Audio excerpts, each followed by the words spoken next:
Salam, mən bugün uşaqlarda ürəyə zərər verən bir xəstəlikdən, Kawasaki xəstəliyindən danışacağım.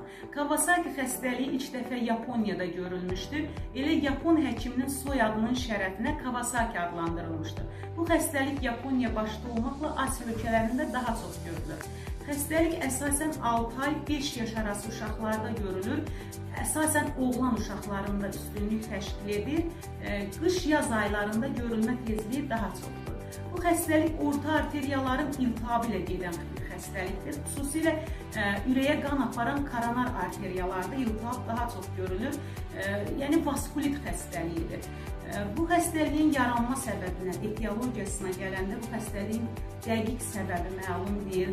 Genetik meyilliyi qeyd edirlər. Bəzi virus xəstəliklərinin, xüsusilə korona-19 pandemiyasından sonra bu xəstəliyin rast gəlmə tezliyi artmışdır. Klinik əlamətlərinə gələndə əsas əlaməti, yəni olmazsa olmaz bir əlaməti 5 gündən artıq davam edən qızdırmanın olmasıdır. Bu qızdırma salıcı dərmanlara rezistentdir, cavab vermir.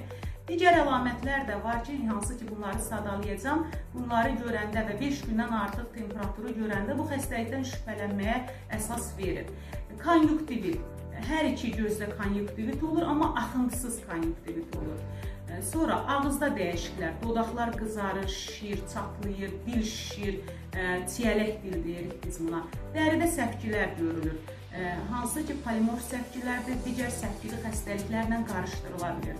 Limfadenopatiya, xüsusilə servikal limfa, yəni boyun limfa düyünləri bir tərəfli böyüyür, şişir. Və bir də əldə və ayaqda olan dəyişikliklərə aiddir. Əlin içində, ayağın altında ödem olur, qızarma olur və bir neçə həftədən sonra hətta həmin hissənin dərisində soyulma görülür.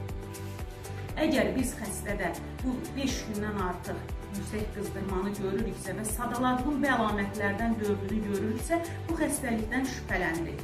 Diaqnostikasına gələndə xüsusi laborator testi yoxdur.